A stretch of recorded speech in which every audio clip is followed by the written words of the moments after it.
मतलब ग्रेविटी क्या है, इसका जवाब फिजिक्स के पास आज तक नहीं है। नहीं, क्योंकि इसका बिहेवियर इतना कंफ्यूजिंग है कि कोई सिंगल जवाब है ही नहीं। तो मतलब आइंस्टाइन गलत था, ग्रेविटी स्पेस टाइम का कर्वेचर नहीं। नहीं भाई, गलत नहीं था, मगर पूरी तरह से सही हुआ तो यूनिवर्स एक पॉइंट पे जाके सेंस बनाना बंद कर दे। वो कैसे?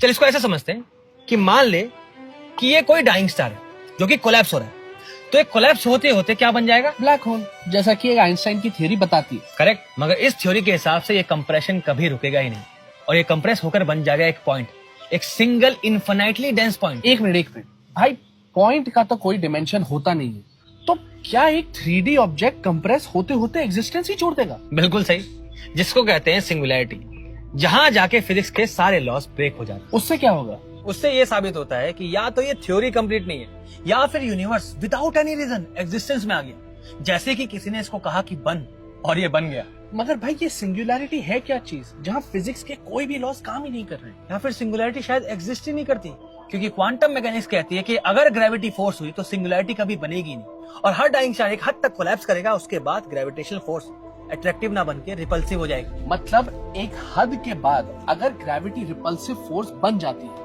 तो ये तो एक बाउंस इफेक्ट हो गया, यानी कि एक ब्लैक होल कंप्रेस होने की बजाय एक्सपैंड करने लगेगा। और इससे कोई भी ब्लैक होल कभी सिंगुलैरिटी पे कोलैप्स होगा ही नहीं और वो जुड़ जाएगा एक व्हाइट होल से। हद करता है यार, कभी कह रहा है कंप्रेस हो जाएगा, कभी कह रहा है एक्सपैंड हो जाएगा, कभी कह रहा है फोर्स है, कभी कह रहा है नहीं है। भाई क्या है ग्रेविटी?